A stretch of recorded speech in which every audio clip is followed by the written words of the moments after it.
Car race కేసులో ACB విచారణకు మాజీ మంత్రి కేటీఆర్ మరి కాసేపట్లో హాజరు కానున్నారు. నాసింగ్లోని తన నివాసం నుంచి నందినగర్కు వెళ్లారు. మాజీ సీఎం కేసీఆర్తో కేటీఆర్ భేటీ అయ్యారు. ఈ భేటీ తర్వాత ఆయన ఏసీబీ విచారణకు హాజరు కానున్నారు. కేటీఆర్ వెంట పాడి కౌశిక్ రెడ్డి, బాల్క సుమన్, కార్తిక్ రెడ్డి, మంచిరెడ్డి ప్రశాంత్ రెడ్డి ఉన్నారు.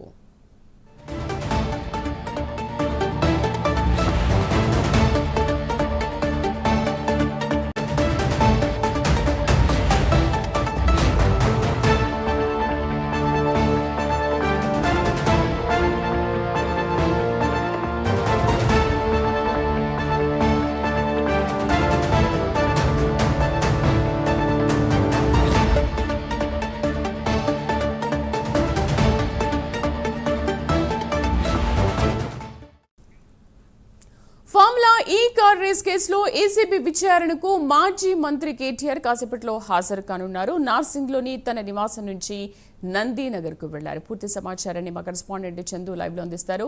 చందు, ఇంకా ఎంతసేపట్లో కేటీఆర్ ఏసీబీ విచారణకు హాజరు కానున్నారు? కేటీఆర్ వెంట బీఆర్ఎస్ కార్యకర్తలు కూడా పెద్ద ఎత్తున అక్కడికి చేరుకునే అవకాశం ఉంది అంటున్నారు. అయితే ఈసారి విచారణ ఎంతసేపటి వరకు కొనసాగే అవకాశాలున్నాయి? Good morning Sridevi.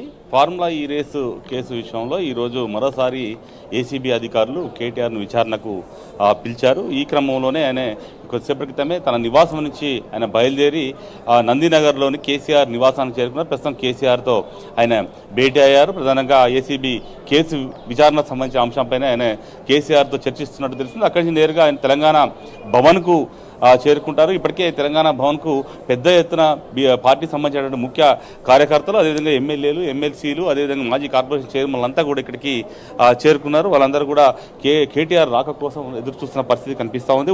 ఉదయం 10 గంటలకు ఏసీబీ విచారణ కోసం ఆయన కేటీఆర్ ఏసీబీ కార్యాలయానికి వెళ్తారు. ఉదయం నేరుగా వెళ్తారు. అక్కడికి వెళ్ళిన తర్వాత ఆయన విచారణలో పాల్గొంటారు. ముఖ్యంగా చూసినట్టయితే ఈ ఫార్ములా రేస్ కేసు సంబంధించి ఎలాంటి అవినీతి జరగకపోయినా కూడా కాంగ్రెస్ ప్రభుత్వం కక్ష సాధింపు ధోరణిలో వ్యవహరిస్తుంది అంటూ కూడా ఇప్పటికే బీఆర్ఎస్ పార్టీ శ్రేణులంతా కూడా విమర్శలు చేసిన పరిస్థితి కనిపిస్తుంది. ముఖ్యంగా 2023 ఫిబ్రవరి 10, 11 తేదీల్లో నక్లెస్ రోడ్లో 9వ సీజన్ ఫార్ములా ఈ రేసింగ్ జరిగింది. ముఖ్యంగా ఫార్ములా ఈ రేస్ కోసం అక్రమంగా విదేశీ సంస్థకు సొమ్ము చెల్లించాలంటూ కూడా 2024 అక్టోబర్ 18న ఏసీబీ ఫిర్యాదు చేసింది. ముఖ్యంగా దానకిషోర్ ఫిర్యాదు చేశారు.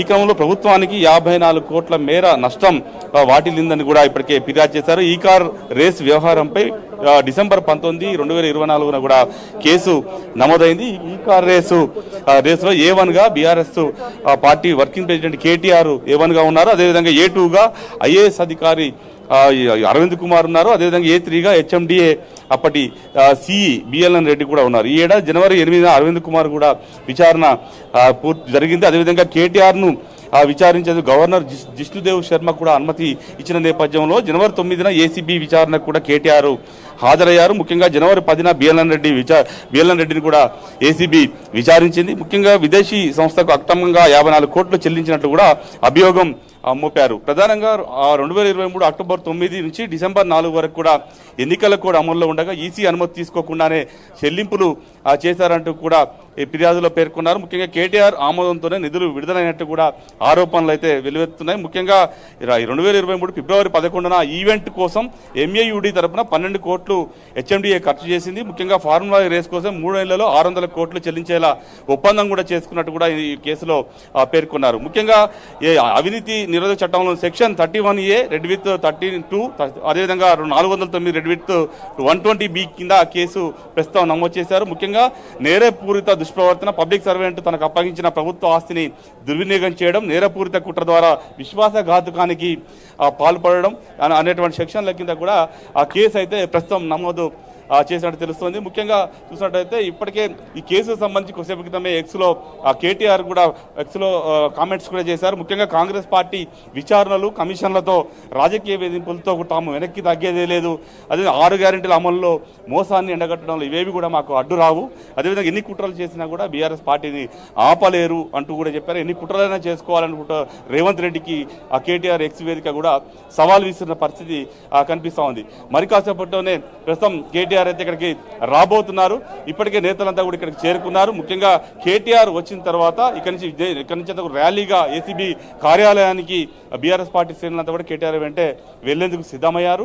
ప్రధానంగా చూసినట్టయితే ఈ కేసుకు సంబంధించి దాదాపు ఈ రోజు సుదీర్ఘంగా విచారించే అవకాశం కనిపిస్తుంది. గతంలో ఇదే కేసు సంబంధించి విచారణకు వెళ్ళినప్పుడు కూడా దాదాపు 6 గంటల పాటు విచారించారు. ఇదే క్రమంలో ఈ రోజు కూడా విచారణ సుదీర్ఘంగా కూడా కొనసాగే అవకాశం అయితే ప్రస్తుతం కనిపిస్తోంది. ఇప్పటికే మనం చూడొచ్చు తెలంగాణ భవన్ కి పెద్ద ఎత్తున బీఆర్ఎస్ పార్టీ శ్రేణులంతా కూడా చేరుకున్నారు. వాళ్ళందరూ కూడా కేటీఆర్ జిందాబాద్ అంటూ నినాదాలు చేస్తున్నారు. ఖచ్చితంగా అక్రమ అరెస్టులతో కావచ్చు, అదే కేసులతో కానీ మమ్మల్ని అడ్డుకునేటువంటి పరిస్థితి ఉండదు. ఖచ్చితంగా తాము ప్రజాక్షేత్రంలో కొట్లాడతాం, పోరాటం చేస్తామన్నటువంటి అంశాన్ని కూడా వాళ్ళు చెప్తున్న పరిస్థితి అయితే కనిపిస్తూ ఉంది. మరి కాసేపట్లోనే కేటీఆర్ ఇక్కడ నుంచి ఏసీబీ ఆఫీస్కి వెళ్ళబోతున్నారు. శ్రీదేవి.